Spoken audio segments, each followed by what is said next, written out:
بسم اللہ الرحمن الرحیم الحمد للہ رب العالمین والصلاة والسلام علی سید الانبیاء والمرسلین المخاطب بطه ویاسین مولانا وسیدنا وشفیع ذنوبنا وحبیب قلوبنا وطبیب نفوسنا ابی القاسم محمد اللہم صلی علی محمد وآل محمد وآلہ الطیبین الطاہرین المعصومین المظلومین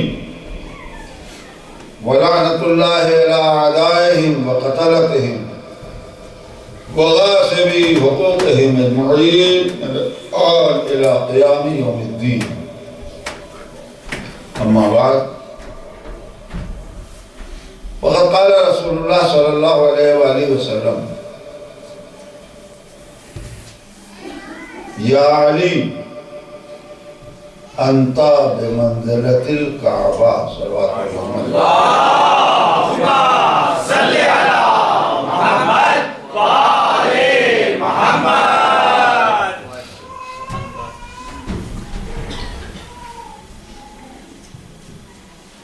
دل چاہا کہ دوسرے علی کے پہلے علی کا کچھ تھوڑا سا ذکر کرو. سبحان اللہ سبحان اللہ. اور یہ حدیث جو میں نے آپ کے سامنے پیش کی ہے علامہ ابن حجر مکی نے صواعق محرقہ میں لکھی کہ پیغمبر اسلام نے ارشاد فرمایا اے علی تم بمنزل کعبہ ہو، تمہاری مثال کعبے کی ہے.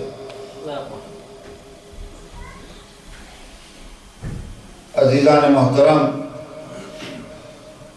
کئی حدیثیں پیغمبر نے اس انداز کی بیان کی ہیں. ان میں مشہور حدیث تو وہی ہے کہ علی انت منی بمنزلت ہارون من موسیٰ، علی تم کو مجھ سے وہی نسبت ہے کہ جو ہارون کو موسیٰ سے ہے. الا انہ لا نبی بعدی، بس فرق یہ ہے کہ میرے بعد کوئی نبی نہیں ہوگا. صلوات پڑھی محمد اور آل محمد. اللہم صلی علی محمد وآل محمد. تو اس حدیث منزلت سے جو بہت مشہور ہے، سب نے لکھی ہے، اس سے اتنا تو اندازہ ہو گیا کہ پیغمبر بتا رہے ہیں کہ میری نیابت علی کے حوالے ہے.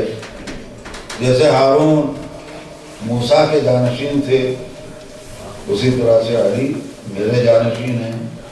ایک بات سمجھ میں آئی. دوسری حدیث حضور نے فرمائی یا علی انت منی بمنزلت الرأس من الجسد. اے علی تم کو مجھ سے وہ نسبت ہے جو سر کو جسم سے. کیا بات ہے، کیا بات ہے. سبحان اللہ سبحان اللہ. آئیے آنا چاہیے. اور محمد وآل محمد بلند صلوات. بس محمد برائے خوشنودی محمد و آل محمد بلند صلوات. محمد و آل محمد. مل کر کے درود پڑھیے محمد اور آل محمد کا. اللہم صلی علی محمد و آل محمد. حضور نے فرمایا کہ اے علی تم کو مجھ سے وہ نسبت ہے جو سر کو جسم سے ہے. بہت سی باتیں سمجھ میں آئی. ایک تو یہی کہ گویا پیغمبر بتا رہے ہیں، اعلان کر رہے ہیں کیا آدمی پہچانا جاتا ہے سر کے ذریعے سے؟ مجھے اگر کوئی پہچانا چاہے تو تمہارے ذریعے سے پہچان لے۔ سبحان اللہ سبحان اللہ۔ نہیں، یہ سب چیزیں بہت سی ہیں، اس کو چھوڑتے ہوئے صرف ایک چیز جو بہت اہم ہے میری نگاہ میں، وہ یہ ہے کہ مسلمانوں نے ہمارے نبی کی عظمت بیان کی ہے، تو یہ کہا ہے کہ حضور کے جسم کو سایہ اس لیے اللہ نے نہیں دیا کہ کسی صحابی کا قدم نہ پڑے، اور بڑی بات ہے عظمت کے اعتبار سے۔ اللہ نے جسم کو سایہ اس لیے نہیں دیا کہ کسی کا قدم نہ پڑے، اگر کسی کا قدم پڑے گا تو بے ادبی ہے نا۔ فضیلت ہے پیغمبر کی جو بتائی گئی ہے، اور مسلمانوں نے لکھا ہے اپنی کتاب میں کہ حضور کے جسم کو سایہ اس لیے نہیں ملا۔ اس حدیث کو پڑھنے کے بعد نبی کی عظمت تو سمجھ میں آئی، لیکن ذہن سوچنے پر مجبور ہوا کہ جب اللہ کو پسند نہیں ہے کہ نبی کے سائے پہ کسی کا قدم پڑے، تو اگر کسی نے دوست پہ قدم رکھا تو کتنا بڑا بے ادب ہوگا۔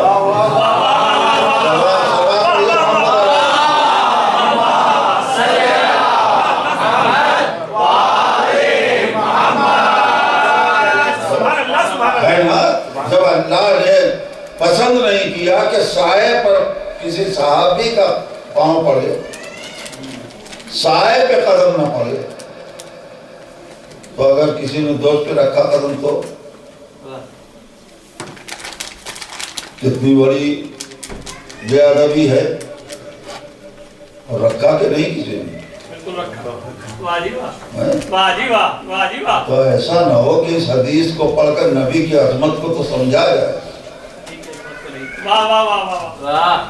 اور میرے مولا کو بے ادب کہہ دیا جائے۔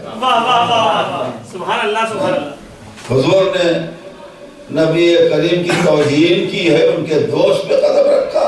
اللہ کو پسند نہیں ہے کہ سائے پہ کوئی قدم رکھے، تو مولا کی اس عمل کے لیے چاہنے والے مولائیوں کیا جواب دو گے؟ خدا کی قسم اگر یہ حدیث پیغمبر نہ ہوتی تو جواب نہ ملتا۔ نبی کریم نے کیا کہا؟ اے علی، تم کو مجھ سے وہی نسبت ہے جو سر کو جسم سے۔ کسی کے قدم سائے پہ بھی نہیں آ سکتے، لیکن علی کے قدم دوش پہ نظر آئے تو بے ادبی نہ کہنا، اس لیے کہ سر کی جگہ دوش ہے۔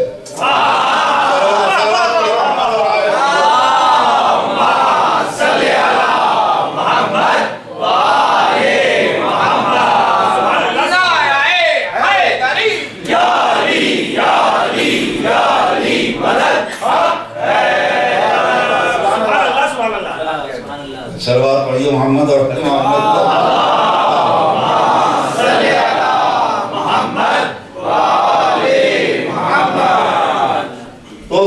یہ سب تو سمجھ میں آ گئی بات، لیکن یہ جو علامہ ابن حجر مکی نے سوائق مورخہ میں حدیث لکھی ہے کہ علی تمہاری مثال کعبے کی ہے، تم بمنزل کعبہ ہو، یہ میری سمجھ میں نہیں آئی۔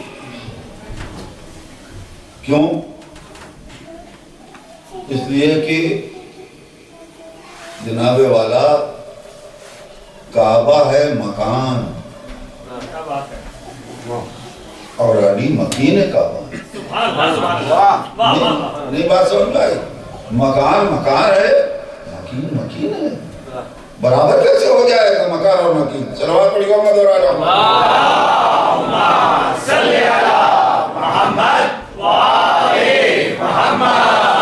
یہ کیا حضور نے اعلان کر دیا کہ علی تمہاری مثال کعبے کے، تم بمنزل کعبہ ہو؟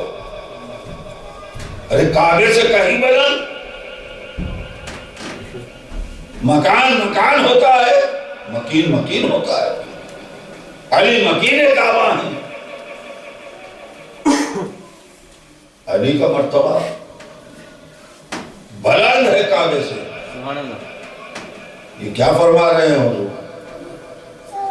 فرمائیں گے میرے کلام کی بلاغت کو پہچان لو مسلمانوں. پوری توجہ. میرے نبی نے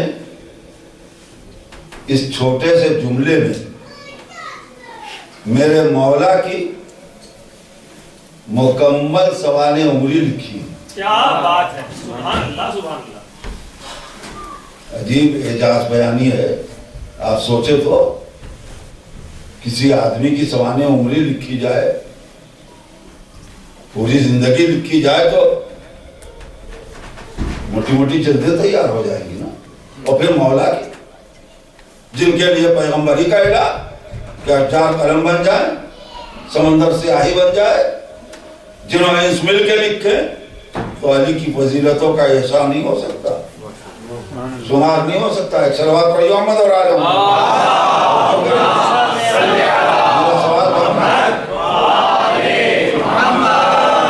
علی کے جیسی شخصیت جن کے فضائل جنہوں انس اور ملائکہ مل کے لکھنا چاہے تو نہیں لکھ سکتے. ان کی سوانح عمری ایک جملے میں. ہاں جی. کیوں؟ اس لیے کہ کسی اور کا جملہ نہیں ہے. یہ اس کا جملہ ہے کہ جس کے لیے قرآن نے کہا ما ینطق عن الہویٰ. اپنی خواہش سے یہ بات نہیں کرتا، یہ وہی کہتا ہے جو وحی ہوتی ہے. اور جب وحی خدا ہے ان کا کلام، تو اگر اللہ ان کی زندگی کو سمیٹے تو ایک نقطے میں سمٹ آئے. ان کی زندگی پہلے تو قرآن ہو جائے، اور وہ قرآن اگر سنتے تو ایک نقطے میں آ جائے. تو وہ قادر مطلق ہے. اس نے اگر علی کی زندگی کو ایک نقطے میں سمیٹ دیا تو صاحب وحی اگر ایک جملے میں پوری ہسٹری مولا کی مرتب کر دے تو کیا تعجب ہے. میں اپنے پیغمبر کی اعجاز بیانی بتانا چاہتا ہوں. عزیزو صاحبان فکر، یہ مکمل سوانح عمری ہے. اور شاید نبی کی نظر مستقبل پہ تھی. غور کریں گے، مستقبل پر نگاہ تھی نا پیغمبر کی، کہ کل علی کی دشمنی میں کتب خانے جلائے جائیں گے. تاریخ نے بتایا بڑے بڑے کتب خانے جلائے گئے، کتابیں مٹ جائیں، مولا کی فضیلتیں ختم ہو جائیں. پیغمبر نے کہا جلاؤ، کتب خانے جلایا کرو. میں تو آج علی کی سوانح حیات، علی کی ہسٹری، علی کی زندگی، کعبے کی عظمت کے پردے پہ لکھوں گا. جب تک کعبے کی عظمت رہے گی، علی کی سوانح حیات زندہ رہے گی.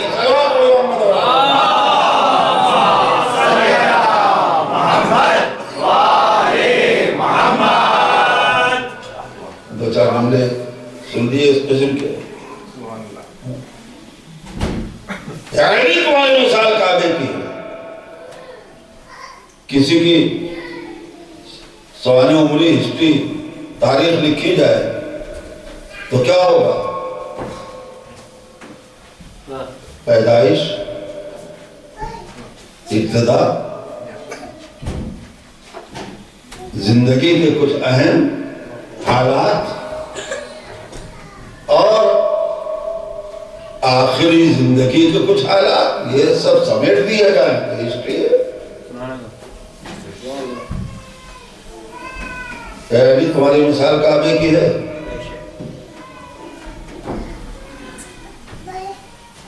اب قرآن سے پوچھو کہ کعبے کی تاریخ کیا ہے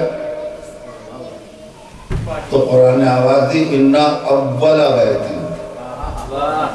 کیا بات ہے. سب سے پہلا گھر جو روئے زمین پہ بنا ہے مکے میں. قرآن نے اعلان کیا ہے نا اول بیت، سب سے پہلا گھر مکے میں.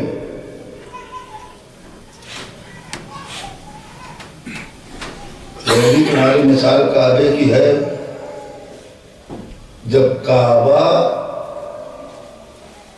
پہلا گھر ہے جو وجود میں آیا ہے سبحان اللہ. تو یہی تمہاری مثال کعبے کی ہے نا.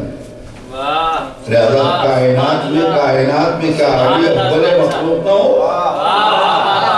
فرق اتنا ہوگا مکان اور مکین کا کہ کعبہ صرف مکانوں میں اول ہوگا اور مولود کعبہ کائنات میں اول بنے گا. صلوات علی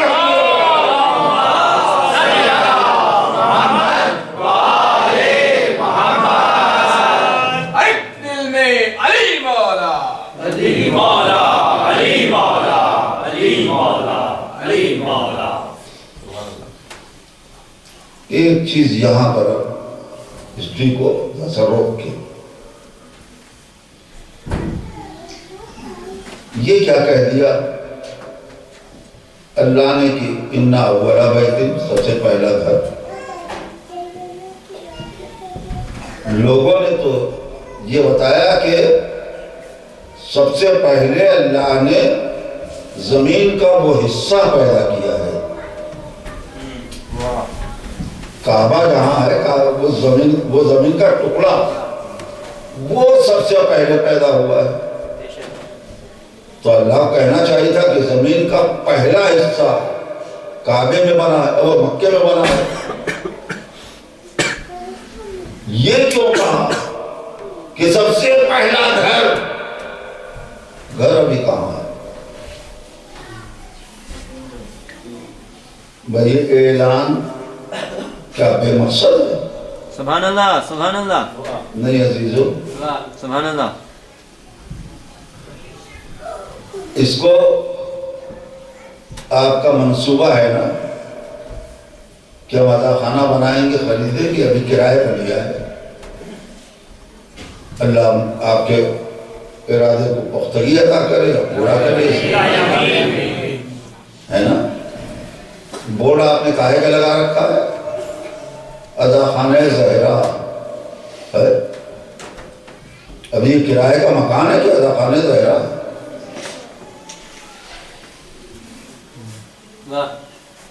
ایک زمین آپ نے خریدی ہے مسجد بنانے کے لیے، وہ اسی دن سے اس کا نام مسجد پڑ جائے گا کہ نہیں؟ مسجد کے لیے جب جگہ خرید لی تو مسجد کے جتنے حکم ہیں وہ اس کے اوپر جاری ہو جائیں گے. اب نجس نہ ہونے دینا. صلوات پڑھی محمد اور آل محمد. ہے نا؟ در و دیوار بنتے رہیں گے. مسجد کے لیے آپ نے جگہ خرید لی، نام مسجد پڑ گیا. پتہ چلا کہ منصوبہ کوئی ہوتا ہے اگر تو اسی دن سے نام پڑ جاتا ہے. نہیں پہچانا ہے؟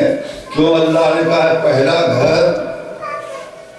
اس کا مطلب یہ ہے نا کہ جس وقت زمین پیدا کی تھی کعبے کی، اس کے پہلے سے اللہ کا منصوبہ تھا کہ یہاں گھر بنے گا.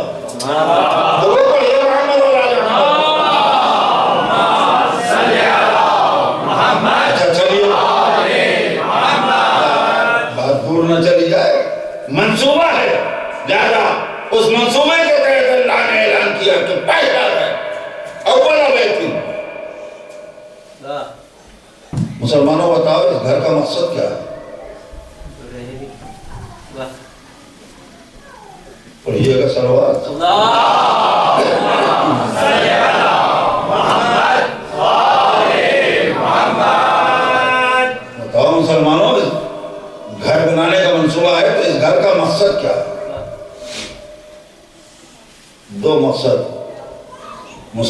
بتائیں گے؟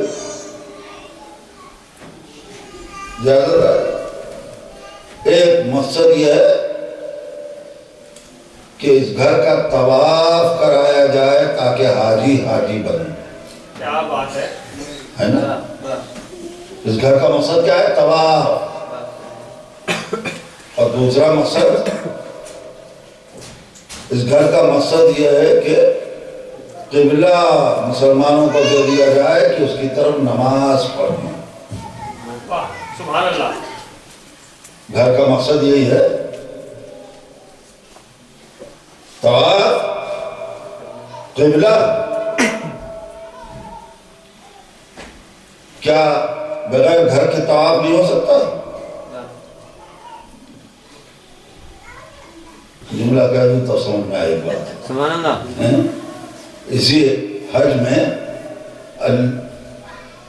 اللہ نے 3 کھمبے بنوا دیے ہیں جن کو کنکریاں ماری جاتی ہیں. 3 کھمبے ہیں کہ نہیں؟ تو کیا یہ نہیں ہو سکتا تھا کہ ایک چوتھا کھمبا بھی بنوا دیا جاتا؟ 3 کو کنکریاں ماری جاتی، چوتھے کا طواف کر لیا جاتا. صلوات پڑھیے محمد اور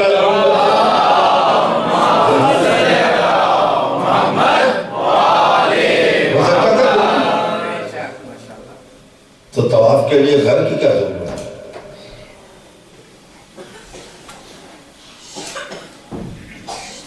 اس گھر کے بجائے اسی کھمبے کی طرف رخ کر کے نماز پڑھ لی جاتی، قبلہ بن جاتا. میرے عزیزوں، میں جو کہنا چاہ رہا ہوں سن لو کہ اس اللہ کے گھر کا مقصد اصلی نہ طواف ہے اور نہ قبلہ ہے. سبحان اللہ. اگر گھر کا مقصد قبلہ ہے، آج بھی سوچ لے مسلمان، کئی میٹر کا گھر ہے، اگر وہی قبلہ ہے تو جتنے لوگوں کی نماز سجدہ جا کے مل جائے دیوار سے کعبے کی،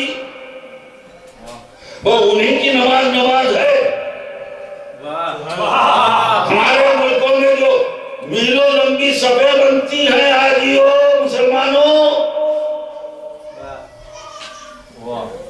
ان کا سجدہ کعبے کی دیوار سے باہر جا رہا ہے کہ نہیں؟ تو ان کی نماز تو نماز ہے. اس لیے کہ گھر کا مقصد ہے قبلہ. تو جس کا سجدے کا نشان چلا جائے دیوار تک، بس اسی کا قبلہ ہے. یہ گھر ہر ایک کا تو نہیں بنے گا. اچھا، ان باتوں کو بھی چھوڑیے، نتیجے کی بات سنیے.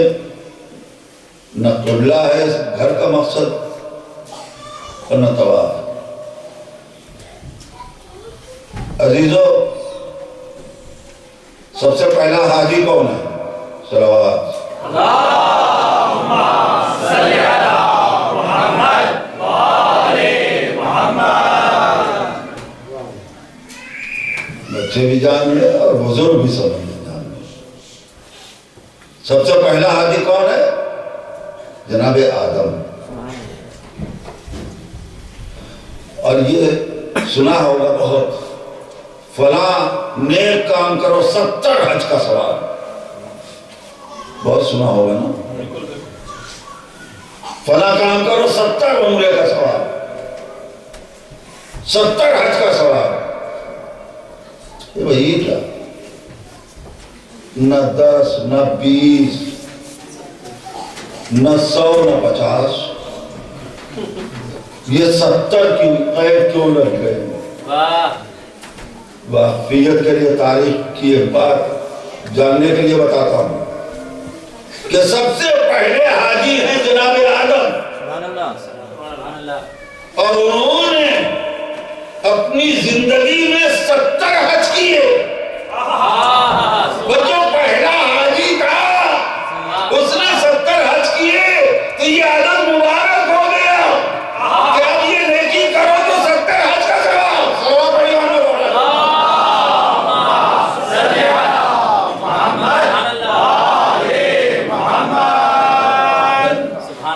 ایک بات تاریخی اعتبار سے معلوم ہو گئی نا، پہلے حاجی کون؟ جناب آدم۔ مقصد کیا ہے اس گھر کا کعبے کا؟ کہا جاتا ہے کہ اس کا مقصد طواف ہے، حاجی بن جائے طواف کر لے۔ تو پہلا حج کیا ہے آدم نے، اور آدم سے گھر بنوایا نہیں، غور کیا اسی ٹکڑے کا طواف کیا جو کعبے کی زمین ہے، نہیں غور کیا۔ معلوم ہوا کہ طواف کے لیے گھر ہونے کی شرط نہیں ہے۔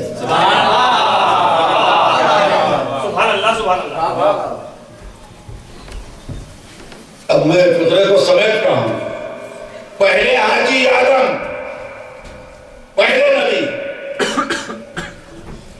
اور آخری حج ہمارے نبی کا، دونوں کو ملاؤ۔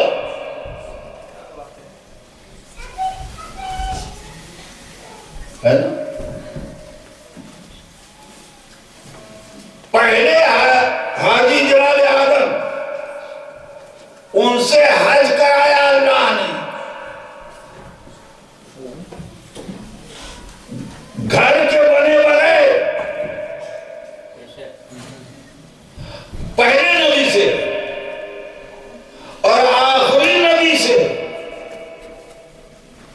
گھر کی موجودگی میں نماز پڑھوائی بیت المقدس کی طرف۔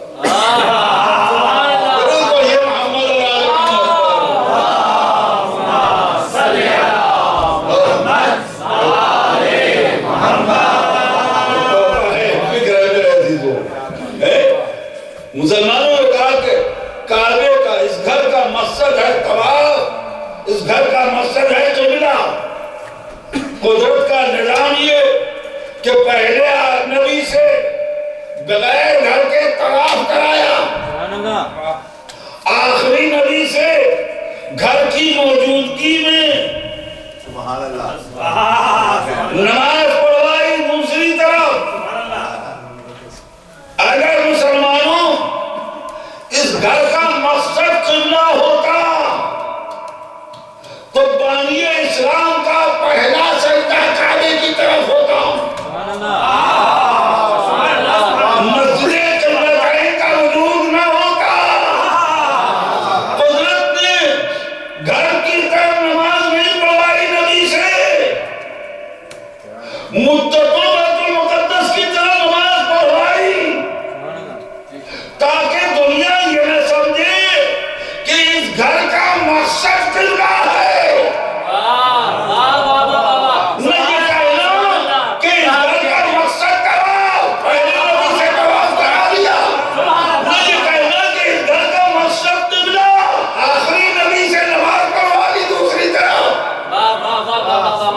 اب بتاؤ گھر کا مقصد کیا ہے؟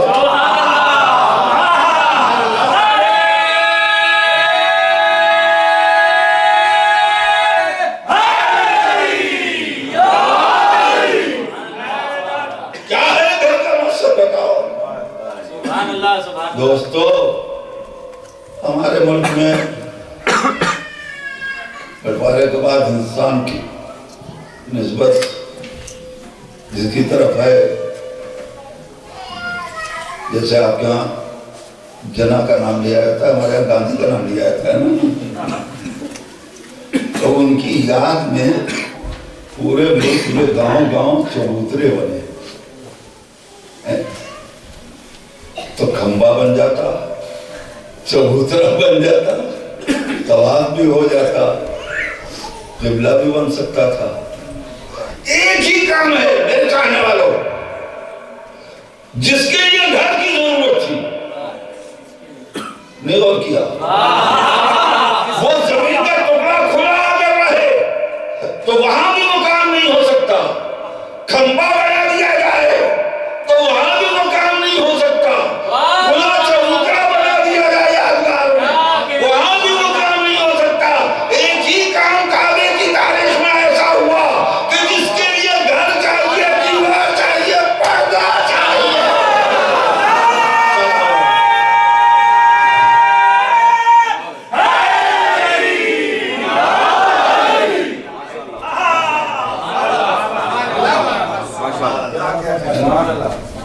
اب اس گھر کا مقصد پہچانو. جب مقصد پورا ہو گیا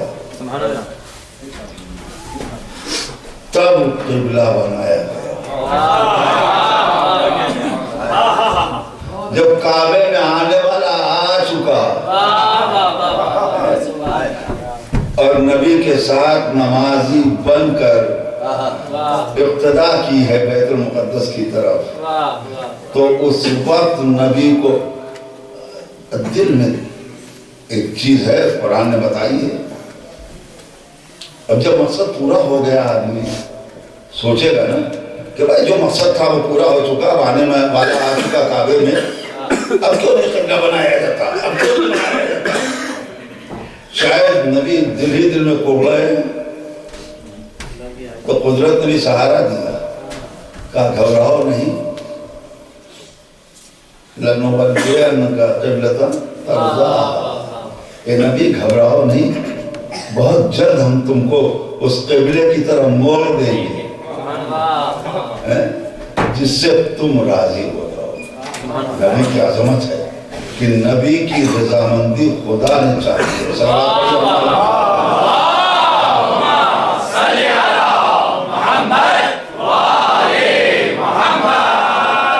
بہت زیادہ ٹل جائے گا, میں اپنی گفتگو کو سمجھنے چاہنے والوں تو منصوبہ الہی گھر کا.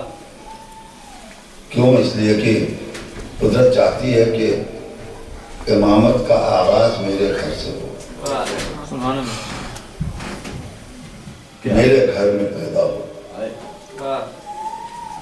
میں نے کہا تھا, یاد ہوگا, کہ عیسیٰ کو اپنے گھر میں نہیں پیدا ہونے دیا, لیکن علی کے لیے دیوار میں در بنا کے گھر کے اندر بلا دیا.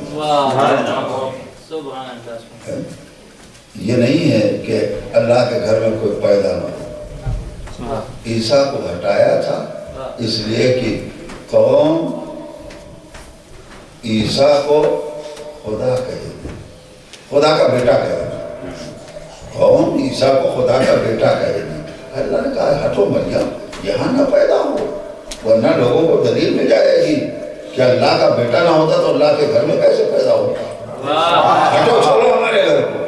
اور فاطمہ بنت اسد کو بلایا, اس لیے بلا لیا کہ ان کی گود میں جو بچہ آئے گا اس کو کوئی خدا کا بیٹا نہیں کہے گا. اگر یہ قوم بہکے گی تو خدا کہے گی. آؤ فاطمہ, یہ بچہ میرے گھر میں پیدا ہو تاکہ یہ کہا جائے خدا کے گھر میں پیدا ہوا ہے, خدا نہیں ہے.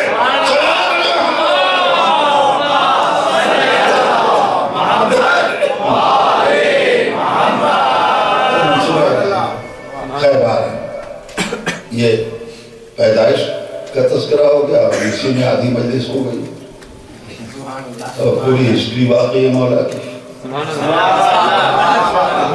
اسی جملے میں سب کچھ ہے. عزیزو,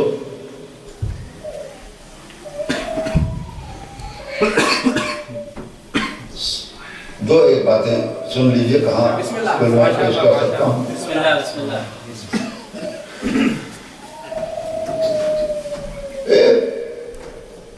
بچوں کو یاد رہے گی بات, اب مطلب بھی سن لیجئے. مولائیو,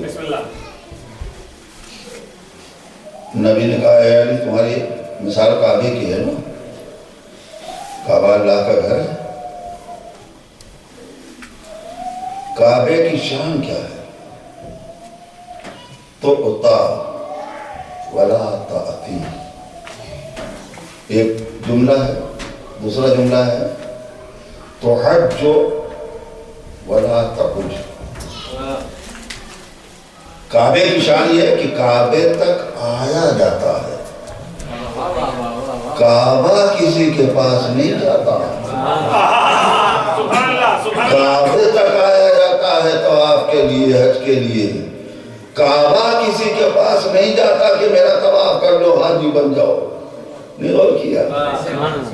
پیغمبر نے فرما دیا اے علی, تمہاری مثال کعبے کی ہے, جسے غرض ہو ہدایت کی تمہاری چوکھٹ پہ آئے.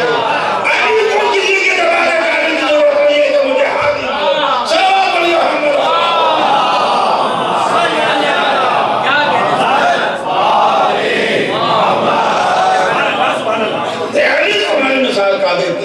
سنت زمانے حیات ہے.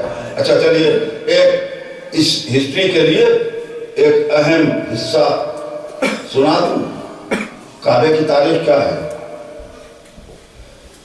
جناب ابراہیم جناب اسماعیل کے ہاتھوں دیواریں بلند ہوئی، گھر بن گیا. گھر بنا بنایا موجود ہے. ابراہیم نبی موجود ہیں،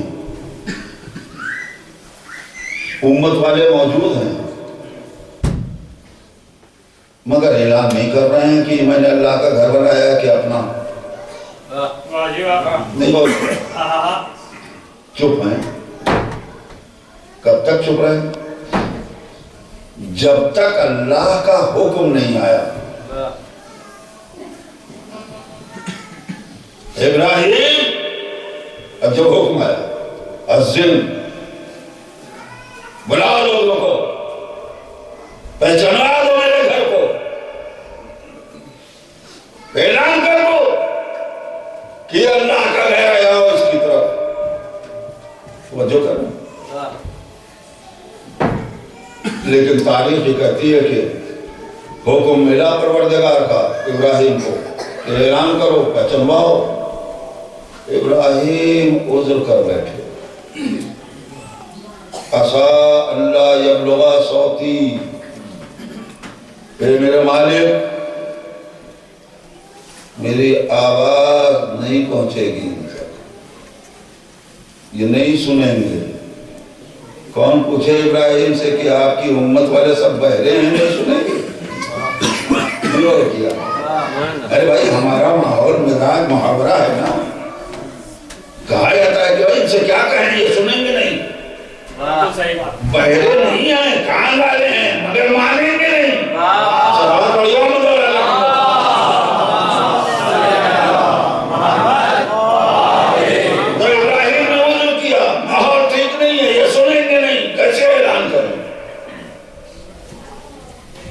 جب عذر کیا ابراہیم نے تو قدرت نے کہا اذن وعلی البلاغ، تم اعلان کرو.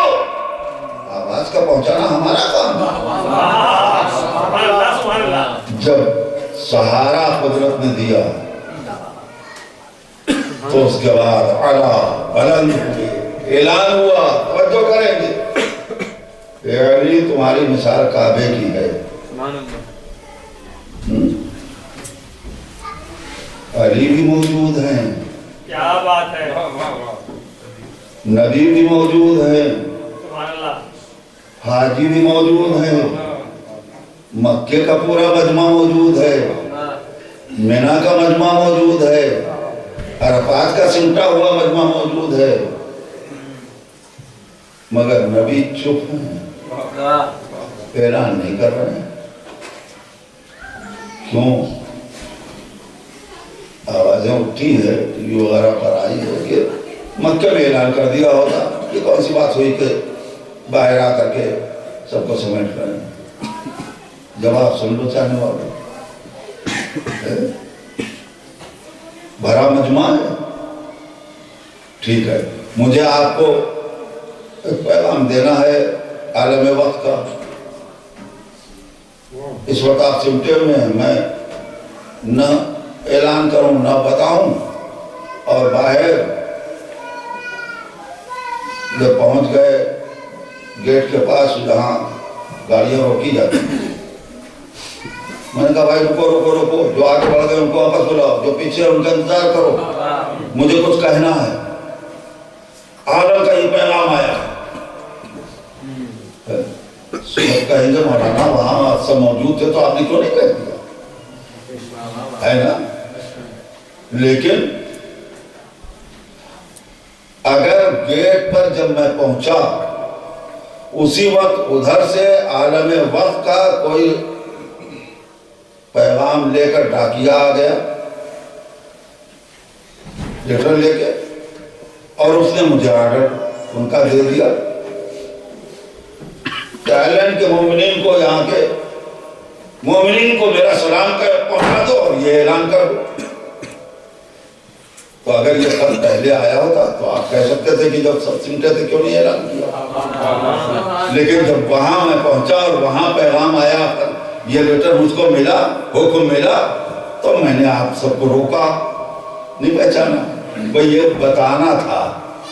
اگر مکے میں نبی نے اعلان کر دیا ہوتا، عرفات میں اعلان کر دیا ہوتا، تو دنیا کو موقع مل جاتا کہنے کا کہ بھائی کی محبت، داماد کی محبت غالب آ گئی، اپنا نائب بنانے کے لیے اعلان کر بیٹھے۔ نبی کا یہ عمل بتا رہا ہے کہ مجمع تھا، اعلان نہیں کیا، جب بکھر گیا تو روکا۔ کیوں؟ اس لیے کہ وہی حکم آ گیا، یا ایھا الرسول بلغ صلوات اللہ۔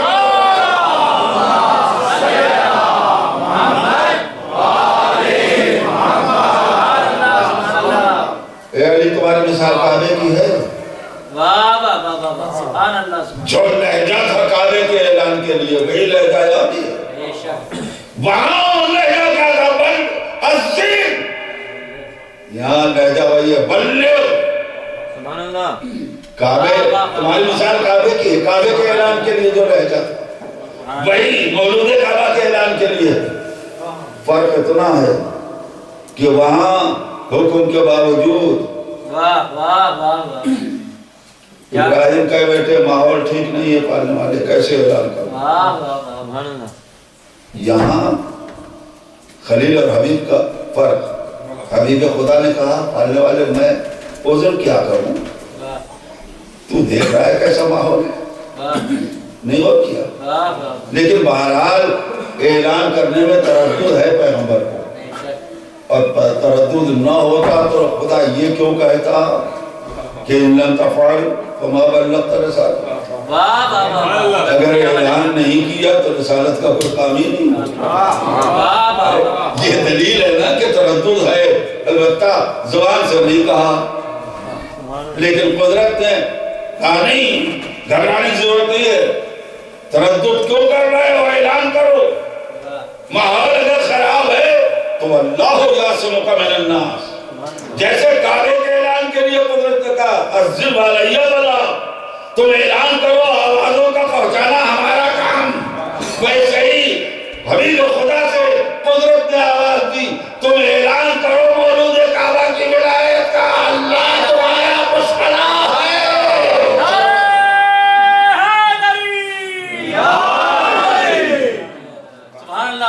پوری ہسٹری ہے کہ نہیں؟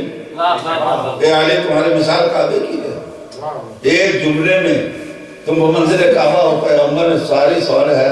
اچھا بات تمام کر دوں، آگے مجھے بڑھنا ہے اور چوتھے امام کے ذکر تک آنا ہے نا، لہذا بات کو تمام کرنے کے لیے یہ، ورنہ باتیں بہت ہیں، ہسٹری پوری، لیکن ایک چیز جو بہت سنتے ہیں آپ، فاتح خیبر کے گلے میں کس کی مجال، فاتح خیبر کے گلے میں رسی ڈالے؟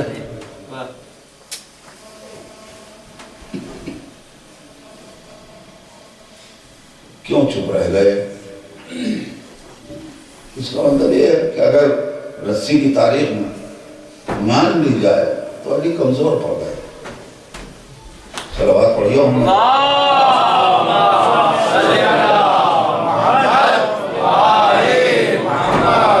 ہے نا، علی کمزور پڑ گئے، ورنہ کس کی وجہ؟ یا تو کہو کہ یہ جھوٹی ہے تاریخ، یا مانو کہ علی کمزور پڑ گئے۔ پیغمبر نے جواب دے دیا، اے علی تم وہ منزل کعبہ نہیں، تاریخ سنیے کعبے کی، کعبے کا دشمن آیا ہے ابرہہ،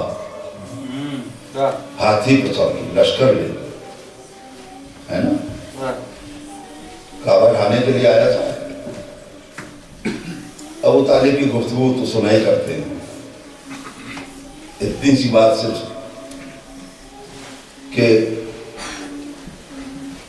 اللہ نے چھوٹے چھوٹے جانور ابابیل کے چونچ میں اور پنجوں میں چھوٹی چھوٹی کنکری دے دی اور پورا لشکر بھوسا بن گیا. ہے تو قرآن کی نتاریخ. ٹھیک, اللہ نے اپنا گھر بچا لیا کہ نہیں؟ میرے بچوں عزیزوں,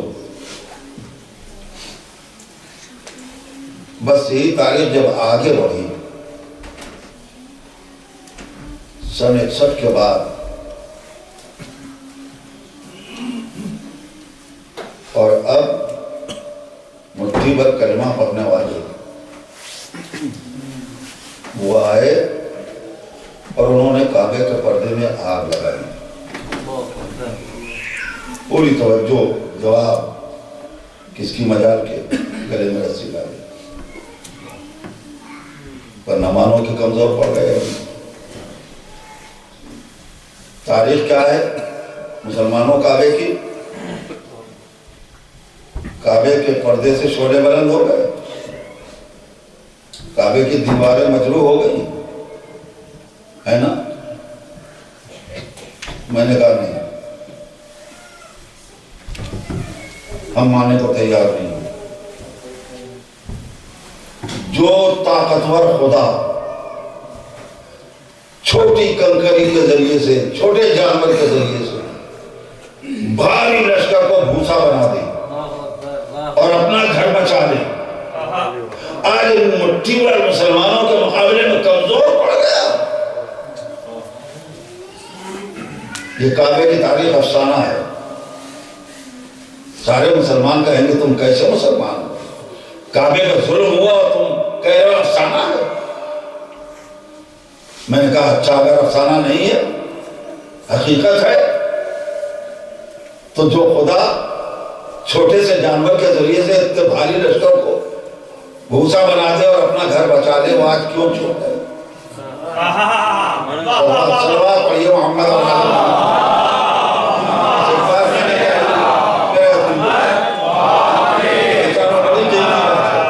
کیوں آج چپ ہے؟ کمزور پڑ گیا. مسلمان کیسے بتائے کہ کیوں چپ ہے؟ نہ بتاؤ گے تم ہم سے سنو کیوں چپ. بات یہ ہے کہ یہ آیت کلمہ پڑھ کے نا, اللہ تو طاقتور خدا ہے, وہ منجنیق کے ذریعے آگ کے شعلے پھینکے گئے تھے, ہوا کو حکم دیتا, ہوا اڑا لے جاتی, سمندر میں ڈر شعلے پہنچ جاتے, گھر بچ جاتا اللہ کا نا. لیکن بات سن لیجیے چاہنے والوں, قلم چاہنے والوں کے ہاتھ میں ہے. تاریخ کا ورق پلٹ جاتا. یہ کوئی نہ لکھتا کہ یہ آئے تھے کعبے کا پردہ جلانے کے لیے. اب سب کا قلم یہ چلتا کہ یہ آئے تھے کعبے کا پردہ چومنے کے لیے.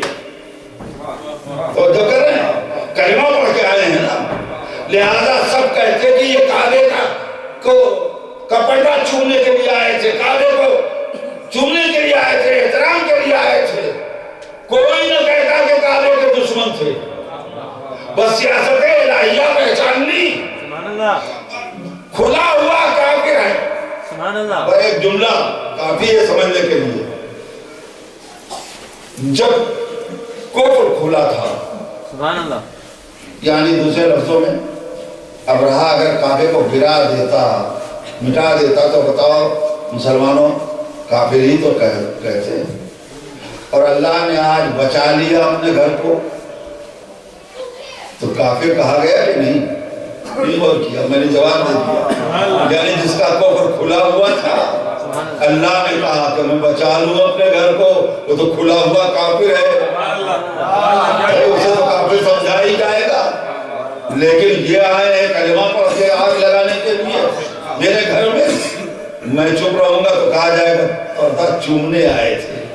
میری خاموشی سے آؤ آؤ آگ لگا کے چلے جاؤ, تاکہ چہرے کی نقاب اتر جائے. اب تو کوئی نہیں کہے گا کہ یہ کعبے کا پردہ چومنے آئے تھے, کعبے کے دشمن نہیں تھے, یہ کلمہ پڑھنے والے بس سیاست الہیہ کا تقاضا تھا. خیبر و خندق میں کھلے ہوئے کافر تھے, علی کی تلوار کام آتی رہی, لیکن اب آئے کرنے کے ٹھیکیدار رسی لے کے. ضرور پڑھیے محمد اور آل محمد.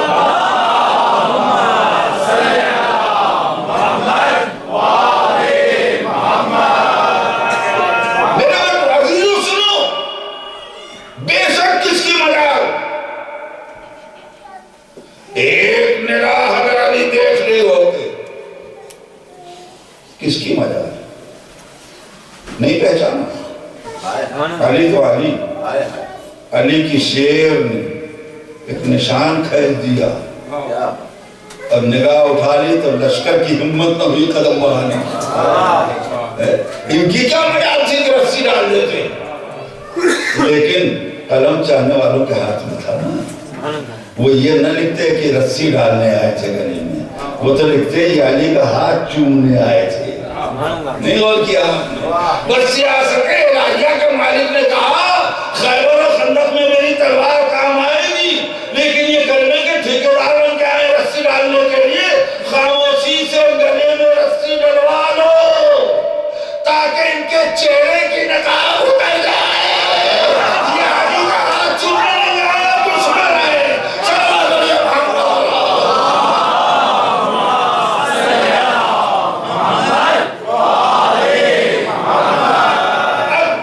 پیغمبر کا وہ ٹکڑا پڑھو, اے علی تمہاری مثال کعبے کی ہے.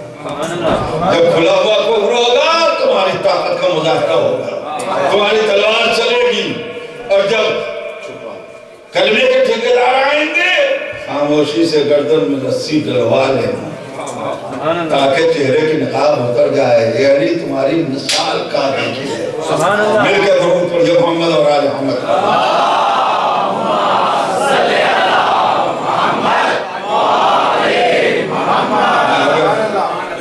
میں اگر پڑھتا رہوں تو اسی طریقے سے پڑھتا رہوں. جی سوانح حیات ہے, مکمل مولا ہے. جب کسی کی ہسٹری ہوتی ہے تو اس میں کچھ ایک باب ہوتا ہے فضیلت کا نا, کچھ فضیلتیں گنائی جاتی ہیں. دو چیزیں شاہد کے طور پہ حدیث نے کیا کہا کعبے کے لیے, زیارت البیت عبادت. پیغمبر کی حدیث ہے, کعبے کی زیارت عبادت ہے. کعبے کی زیارت عبادت ہے. اے علی تم بمنزل کعبہ ہو. صلوات پر محمد اور آل محمد.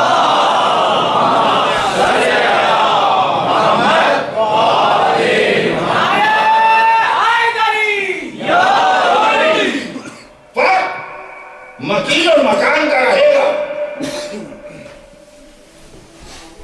نہیں آپ کا ذہن تو گیا کہ علی کے چہرے کا دیکھنا عبادت ہے. آپ نے نعرہ لگایا, خوش ہوئے اسی بات پہ نا کہ تم بمنزل کعبہ ہو. اے علی تمہاری مثال کعبے کی ہے. جب کعبے کا دیکھنا عبادت ہے تو علی کا دیکھنا عبادت نہ ہوگا. لیکن نہیں, صرف اتنی بات نہیں, مکان اور مکین کا فرق بھی باقی رہے. کعبہ وہ ہے کہ جاؤ دیکھو تو عبادت کا شرف ملے. مکین کعبہ وہ ہے جانے کی ضرورت نہیں ہے, اپنی جگہ اپنے گھر رہو, ذکر علی کرتے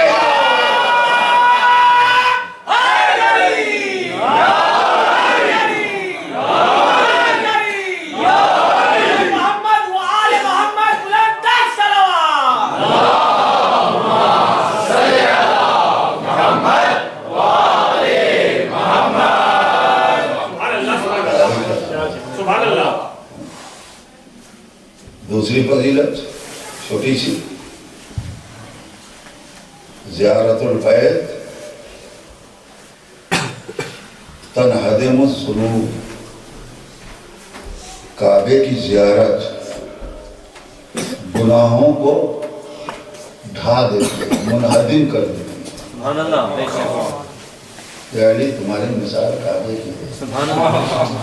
اور اگر نبی کہیں تو حیرت نہ کرنا کہ رب علی یاکل الذنوب، علی کی دوستی گناہوں کو کھاتی ہے۔ جواب پڑھو محمد اور آل محمد۔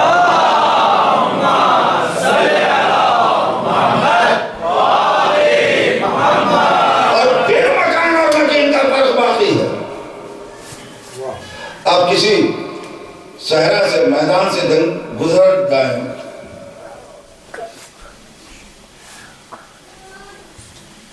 کیا کہیں گے آپ کہ کیا اچھا مکان تھا، منہدم ہو گیا؟ نہیں اور کیا، ریت کا سمندر ہے، میدان ہے، آپ نہیں کہیں گے۔ کب کہیں گے؟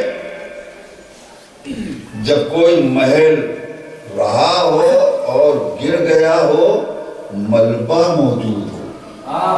نہیں غور کیا؟ منہدم ہونے کے معنی کیا ہے؟ کہ ختم ہو گیا، اب کسی لائق نہیں ہے، استعمال کے لائق نہیں، منہدم ہو گیا، مگر آثار موجود ہے، بتا رہے ہیں کہ تھا۔ نہیں غور کیا؟ کعبے اور مکین کعبہ کا فرق یہی ہے کہ وہاں آثار رہ جائیں گے، یہاں گناہوں کو محبت علی کھا جائے گی جیسے لکڑی پنا ہوتا ہے۔ صلوات علی محمد اور آل محمد۔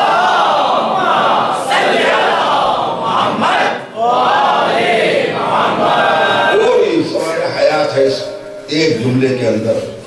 بس میرے عزیزو،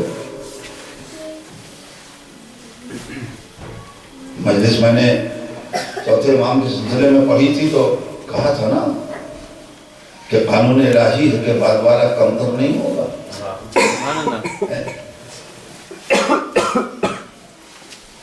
بعد والا کمتر نہیں ہوگا، میں اسے دہرانا نہیں چاہتا، البتہ صرف اتنا بتا دوں۔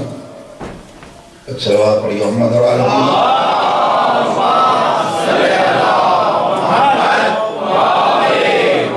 چند لمحوں کے لیے چوتھے امام کا، دوسرے علی کا ذکر ہے مختصر طور پہ۔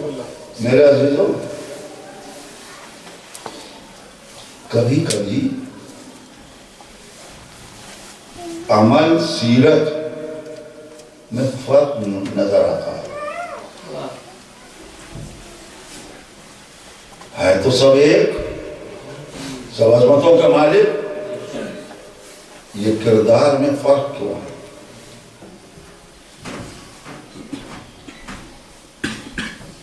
ایک سولو کا مالک بنتا ہے، دوسرا کربلا کا مالک بنتا ہے نا؟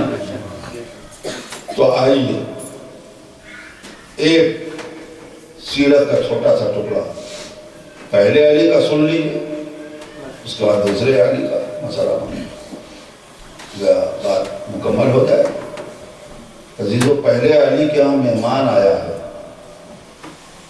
اس سے نصیحت بھی ملتی ہے بچوں کو۔ مولا کے ہاں ایک مہمان آیا ہے اور ساتھ میں اس کے چھوٹا بچہ بھی ہے، بیٹے کے ساتھ آیا ہے۔ سبحان اللہ۔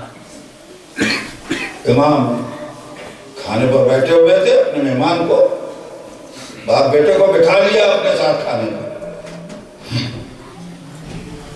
جب کھانے سے فارغ ہوئے مولا تو تاریخ روایت یہ ہے کہ بنفس نفیس مولا کائنات نے لوٹا لیا۔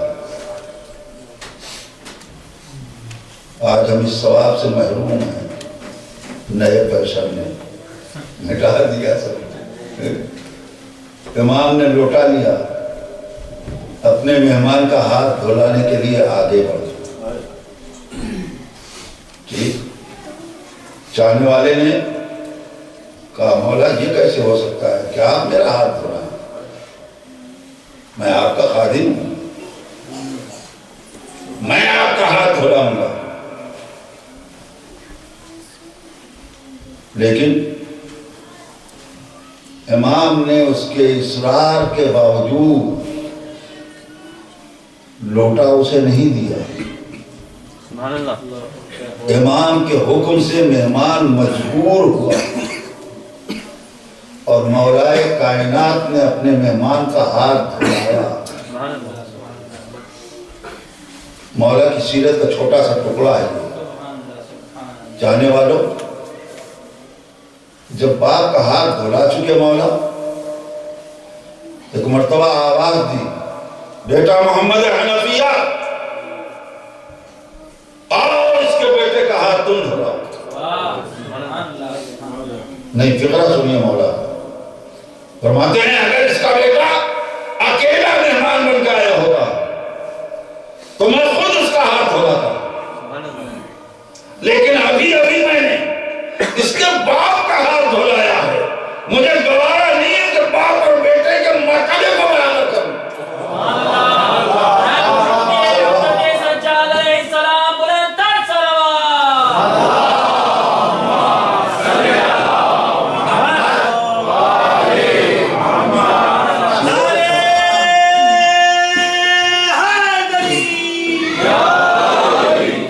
چھوٹے چھوٹے ٹکڑے ہیں کہاں؟ بچوں کو ملنا چاہیے نا۔ اکیلا آیا ہوتا تو میں ہاتھ دھلاتا، ابھی میں نے بات اب دل چاہتا تھا کہ یہ کہتا مولا ٹھیک ہے آپ نے باپ کا ہاتھ دھلایا ہے، بیٹے کا ہاتھ بیٹا دھلائے گا، تو حسن کو بلائیے، محمد حنفیہ کو بلائیے، حسین کو آواز دیجئے۔ امام فرمائیں گے ناشناس، امام ہوتا ہے چاہے بچہ ہی کیوں نہ ہو۔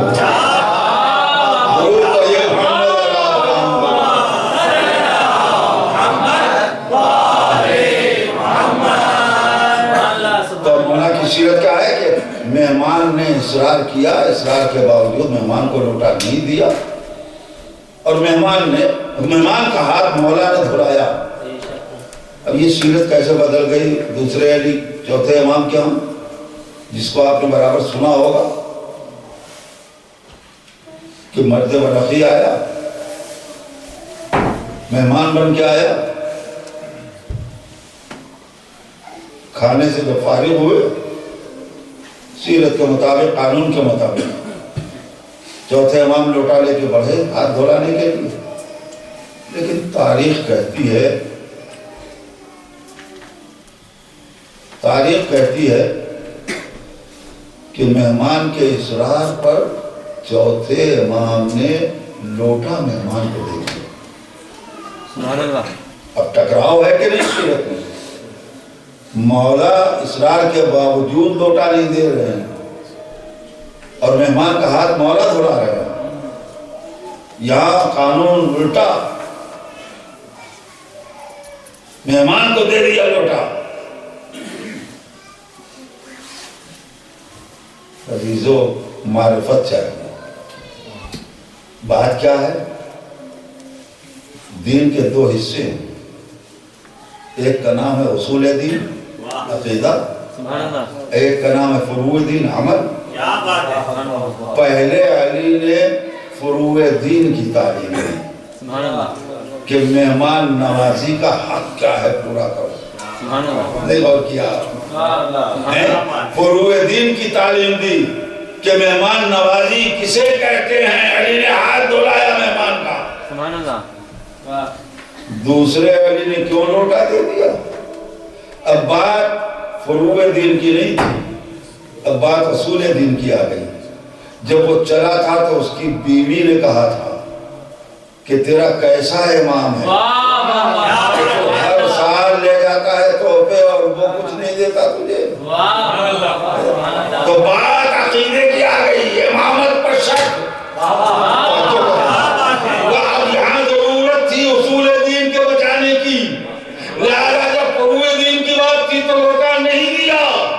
جب امامت کے شک کو مٹانا تھا تو لوٹا مہمان کو دے دیا، مہمان نے ہاتھ دھلایا اور جواہرات بنتے گئے۔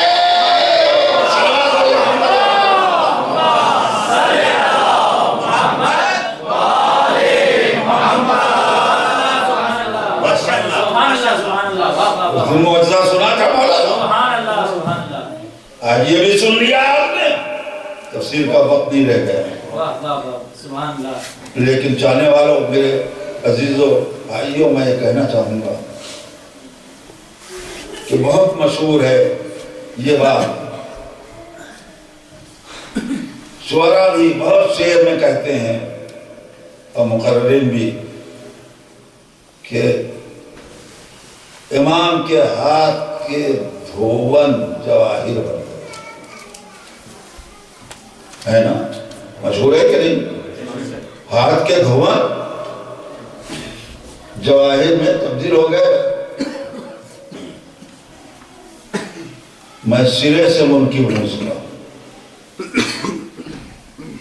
کون کہتا ہے کہ ہاتھ میں دھون جواہر بنے غلط ہے بالکل غلط جی آپ آنکھیں پھاڑ کے مجھے دیکھیے اتنا مشہور معجزہ میرے مولا کا ابھی تو تم کا سنا رہے تھے اور ابھی اس کے خلاف تقریر کرنے لگے بالکل غلط ہے ہاتھ کے دھون جواہر نہیں بنے میں سمجھا دوں آپ کا ذہن مطمئن ہو جائے دھون کسے کہتے ہیں ہم ہاتھ دھو رہے ہیں جو گر رہا ہے وہ دھون ہے نا وہ پانی ڈال رہا ہے ہم ہاتھ دھو رہے ہیں تشت میں تاریخ کیا ہے جب 1/3 تشت ہو گیا تو امام نے ہاتھ روک لیا اس کے بعد پوچھا اسی سے ماہذا بھی بتا کیا ہے یہ اس نے دیکھا تو کہا ہاضا مان آقا پانی ہے بتائیے دھون اگر جواہر بنے ہوتے تو ہاتھ دھو رہے تھے تو موتی گرتے رہتے گرے تو پانی ہی نا اب یہ اور بات ہے کہ جب اس نے کہا آقا پانی ہے تو امام نے کہا بل فرونیت بلکہ سفید موتی اب جو اس نے دیکھا تو سفید موتی بن گئی پھر امام نے ہاتھ بڑھا دیا وہ ہاتھ دھلاتا رہا جب 2/3 تشت بھر گیا پھر امام نے ہاتھ روکا ماں کا کیا ہے اس نے دیکھا کہا ہاضا ماؤن آقا پانی ہے امام نے کہا بل عقیق احمر بلکہ سرخ عقیق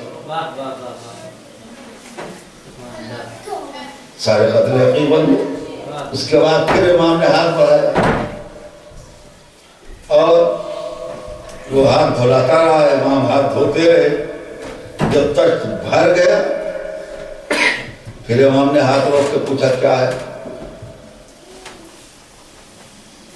تب اس نے بہت غور کیا ہوگا نا اس نے کہا آقا پانی ہے ہاتھ جوڑ کے امام نے کہا بلکہ سب سمندر نہیں اس لفظ کو نہیں پہچانا اس نے کہا کہ آقا پانی ہے تو امام نے یہ نہیں کہا کہ پانی نہیں ہے موتی ہے امام کا بلکہ موتی ہے سلوات پڑھیے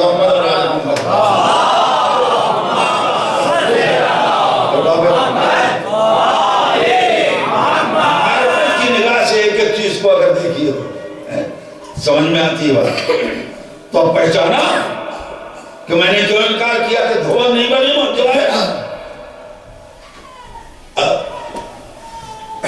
بنے تو مگر دھون نہیں یہ اتنا میں نے کیوں زور دیا ہے اس بات پر کہ جب تم کہو گے کہ دھون جواہرات بنے تو دھون جو ہے جو ہاتھ سے مس ہو کے گر رہا ہے پانی اگر امام دھوتے رہتے پوری توجہ تمام کر دی میں نے بات اگر امام دھوتے رہتے اور موتی گرتے رہتے عقیق گرتے رہتے تو کیا ہوتا یہی تو کہا جاتا کہ اللہ خدا نے ان کے ہاتھ کو ایسا بنا دیا کہ پانی چھو جائے تو موتی کس کی تعریف ہوتی امام کی کہ خدا کی؟ جس نے یہ جسم بنایا، نہیں غور کیا؟ میں مثال دے دوں، مغناطیس میگنیٹ ہے، یہ لوہے کو وزن کو کھینچتا ہے نا اپنی طرف. کوئی لوہے کی تعریف کرتا ہے؟ سب کہتے ہیں اللہ خدا نے کیسی ایک دھاک پیدا کر دی ہے کہ چھوٹی سی چیز وزن کو کھینچ لیتی ہے، اٹھا لیتی ہے. تو تعریف بنانے والے کی ہوگی. میں نے اسی لیے بار بار کہا کہ دھوبن جواہر نہیں بنے. دھوبن وہ تھے جو مسو کے گرتے رہے، وہ پانی ہی تھے. کب بنے؟ اللہ نے اس جسم کو ایسا نہیں بنایا کہ چھو جائے تو موتی بن جائے. کب بنا موتی؟ جب امام کا ارادہ شامل ہوا، امام کے ارادے سے موتی بنا، تاکہ دنیا پہچان لے کہ امامت کیا چیز ہے. صلوات پڑھیے.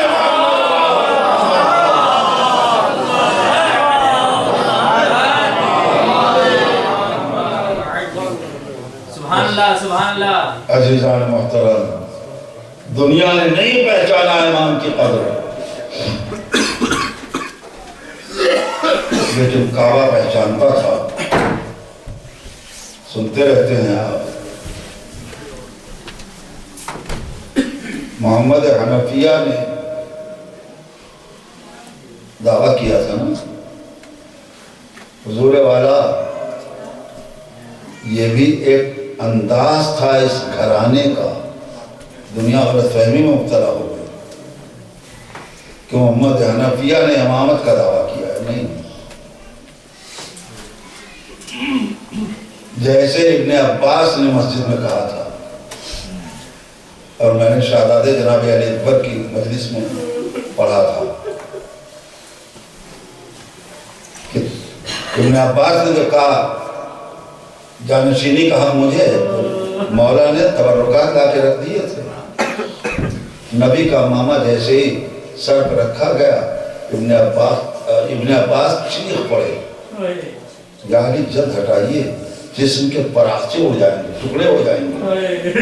میں نہیں برداشت کر سکتا.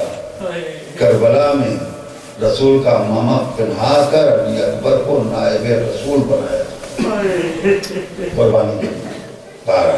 وہ موضوع سب سنا ہوا ہے. تو یہ انداز تھا اس گھرانے کا. محمد حنفیہ نے کہا اچھا ٹھیک، چلیے حجر اسود کو آپ بھی سلام کریں، ہم بھی سلام کریں. جس کے سلام کا وہ جواب دے دے وہ ہے جانشین رسول. چچا بھتیجے آئے اور جناب محمد حنفیہ نے سلام کیا. حجر اسود نے کوئی جواب نہیں. جیسے ہی سید سجاد نے سلام کیا، حجر اسود نے جواب دیا علیک السلام یبن رسول اللہ. ایک رسول کے فرزند ہمارا سلام کو دنیا میں قدر نہیں کی. آج کی دن کی مجلس میں میں نے وہاں ایک جملہ کہا تھا چاہنے والوں،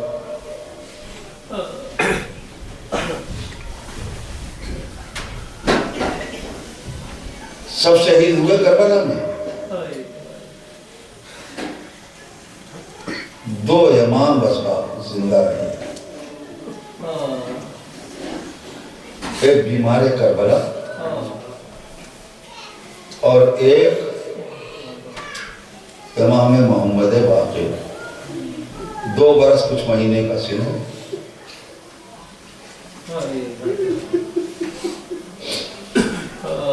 لوگ کہتے ہیں کہ قدرت نے ان کو بیمار ڈال دیا تھا تاکہ نسل امامت باقی رہے. نہیں، بیمار ڈال دیا تھا تاکہ شہادت سے بچ جائیں اور اسیر بن کر کوفہ و شام کے بازاروں اور درباروں میں کربلا کی شہادت کو زندہ کریں، کربلا کے آثار کو باقی رکھیں۔ میرے چوتھے امام کو پہلی بلایا گیا تھا، امام خدا کی مصلحت تھی کہ زندہ رہیں تاکہ کربلا زندہ ہو جائے۔ نسل امامت کو باقی رکھنے کے لیے امام محمد باقر کو زندہ رکھا گیا، امام کو زندہ رکھا۔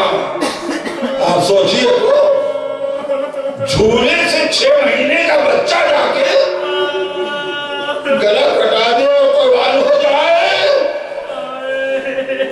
اور امام محمد باقر سلامت مصلحت پروردگار تھی۔ رونے والوں بس 2-3 باتیں کہہ کے میں تمام کروں۔ اس گھرانے کا ایک عجیب دستور ہے، روئیں گے آپ پہچان میں۔ شہادت کے بعد اس گھرانے کا دستور ہے کہ جانور آتے ہیں پرسہ دینے کے لیے۔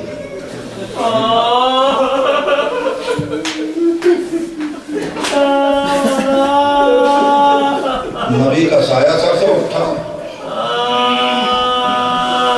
نبی کی بیٹی ہمنا رہی ہے، دیوڑی سونی ہے، کوئی پرسہ دینے والا نہیں ہے۔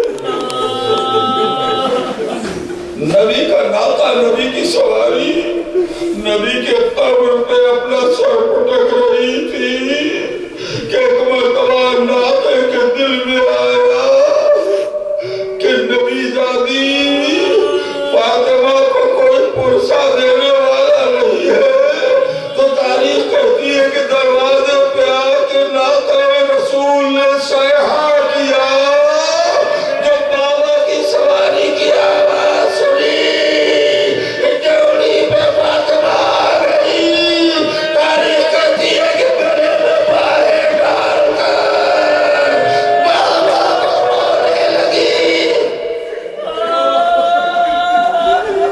اس گھرانے کا دستور یہی ہے۔ ہاں کہوں گا شہزادی رو لیجئے، بابا کی یاد منا لیجئے، بابا کی سواری آئی ہے پرسہ دینے کے لیے، گلے میں بائیں ڈال کے بول لیجئے، مگر آپ کی بابا کی سواری پر ناقے پہ کوئی تیر تو نہیں لگا، آپ کے بابا کی سواری سے خون تو نہیں جاری ہے، لیکن ننھی سی بچی کو پرسہ دینے کے لیے جب کربلا میں زلزلہ آیا، سکینہ نے بڑھ کے گلے میں باہیں ڈال دی، اے بابا کی سواری، ارے اتنا بتا دے میرے بابا کو مرتے دم پانی ملا کہ پیاسا جواب ہو گیا۔ جزاکم ربکم۔ چوتھے امام کی یاد منانے آئے، رونے والوں دستور یہی ہے، پرسہ دیا جاتا ہے تو دستور یہی ہے کہ گلے میں باہیں ڈال کر رونا ہے۔ ہمیں تاریخ نے بتایا کہ ہمارے چوتھے امام کا نامہ امام کی شہادت کے بعد امام کی قبر پر سر پٹکتا رہا،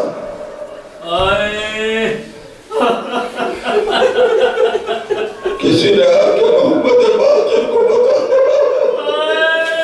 کہ آپ کے بابا کی سواری قریب ہے کہ ہلاک ہو جائے، قبر پہ سر پٹک پٹک کر امام محمد باقر گئے، بابا کی سواری کی گلے میں باہیں ڈالی،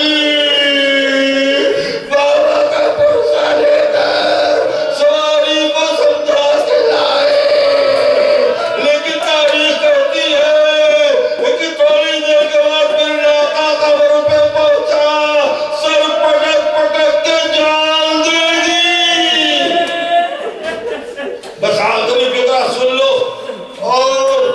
مولا کا اپنے تابوت اٹھا لینا دستور ہے نا، دستور ہے نا کہ وہ باہر ڈال کر پرسا دینے کا. کیا یاد دلاؤں اس منظر پر جب یہ لٹا ہوا قافلہ مدینے پہنچا تھا، بیمار کربلا نے قافلے کو مدینے کے باہر روک دیا. مسیح سے کہا جا کے اعلان کر دے کہ قافلہ لٹا ہوا آیا ہے، مدینے والے آئے. کس طرح سے پرسا دیا مجھے نہیں معلوم، لیکن ایک مرتبہ چچا محمد حنفیہ نے بھتیجے کو پرسا دینے کے لیے گلے میں باہر ڈالی. میرے امام نے فریاد کیا ہے چچا بتا لیجیے گلے میں خانا تھا، زخمی گلا ہے. واہ محمد، واہ علی،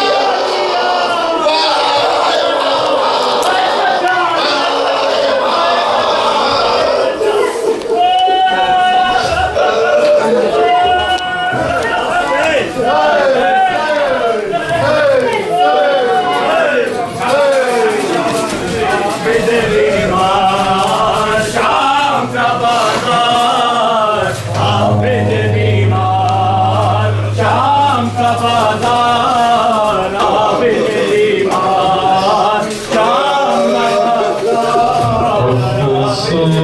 افسوس نبی ذاتیوں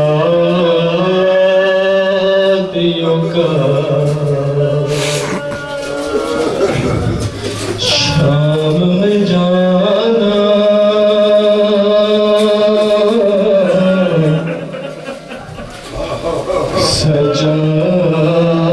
سجاد سے پوچھو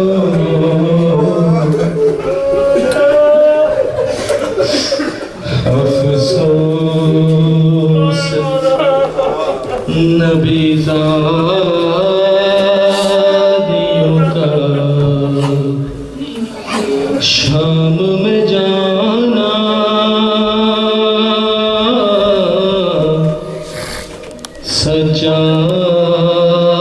سجاد سے پوچھو سرننگے رو ماں بہنوں کا دربار میں جانا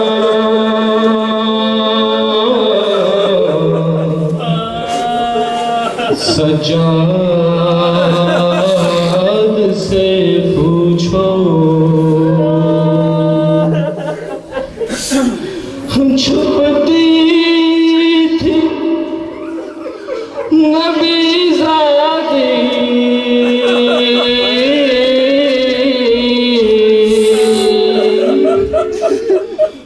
نبی زادی کے پیچھے کس شرم و حیا سے اور شمر کا ان بیویوں کے نام بتانا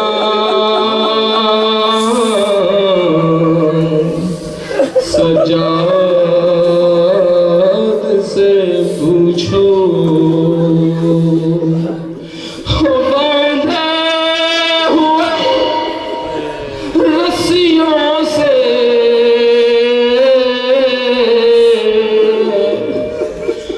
بارہ وہ گلے تھے اور سر بھی کھلے تھے. شبیر کا سر کاٹ کر نیزے پہ چڑھانا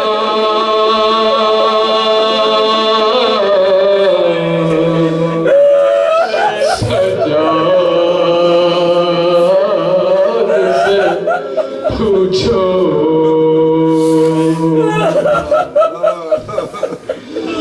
جب غسل سکینہ کو